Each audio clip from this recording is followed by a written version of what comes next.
Hello mga kagalaw, welcome back sa aking channel. So for today's episode, naggutom ang inyong kagalaw. At napadaan nga ako dito sa Bonchon. Tapos may nakita ako na medyo nagutom ako kaya ako napapasok ng Bonchon restaurant. So ito yung tinatawag na Hallyu. Para siyang ice cream. Isa siyang klase ng bingsu. Alam niyo naman ang bingsu ay sikat sa Korea. So try natin kung pasok ba to sa panglasa natin mga Pinoy. At sarap niya kasing tignan. Kaya yun, mga kagalaw. Bigla ako nagutom. Ang amount nito ay, ito ay 109 pesos. So, available sa Bonchon. So, tikman natin mga kagalaw. Na-excite ako. So, meron siyang, yung toppings, merong leche flan. Meron siyang leche flan. Tapos, merong coconut. Tsaka may munggo. Yun.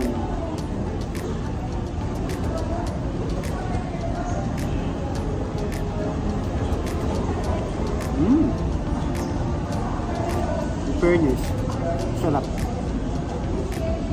Bagay sa panahon na mainit.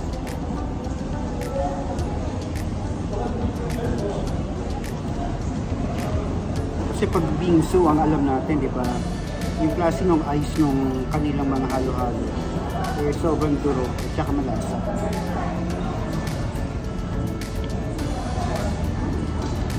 So right now, wala pa naman tayong gala.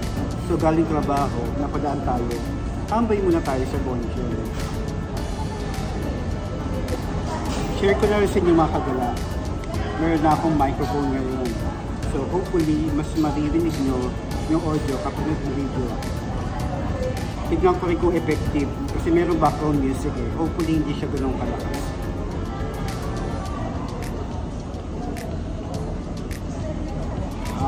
Nangingilo ko.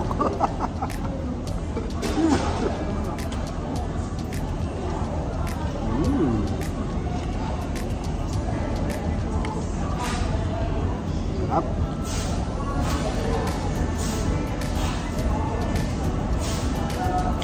Pero parang nakukulangan ako dun sa toppings. Parang lahat yellow na. O judgmental lang ako. Baka sa ilalim hindi pa ganun.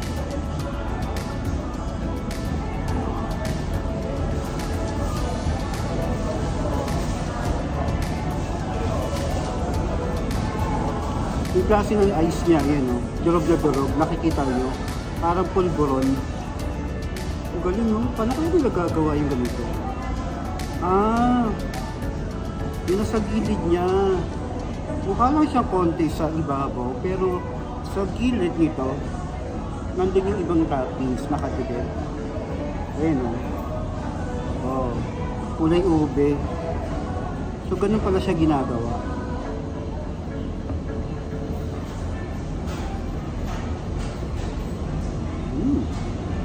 Grabe, sarap. So yun nga mga kagala, habang wala pa tayong gala, so patuloy nyo pa rin akong supportahan. Sa mga hindi pa nakasubscribe sa akin YouTube channel, please do subscribe at huwag kalimutan na i-follow at i-like ang aking mga social media accounts. So anong gagawin? Tara, sumama ka sa gala ko dito sa Bonchon. Actually, in my own opinion, pwede siyang per sharing kasi malaki.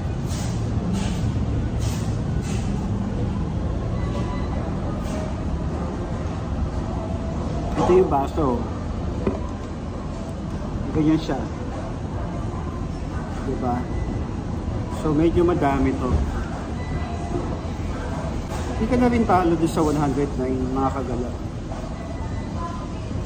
Matuwa talaga yung yellow nila, parang pulburon. Sobrang durog. Ko-compare mo siya sa halo-halo nating mga Pilipino. Iba pa rin yung sa Pinoy syempre. Kasi mas madami kang makukuha. Dito more on ice. Kasi yung ice niya, syempre timplado na. Nilasang gatas na siya. So yun nga mga kagala, maraming salamat sa pagsama niyo sa akin sa araw na ito. At Sa susunod pang mga gala, patuloy niyo ako suportahan. Bye!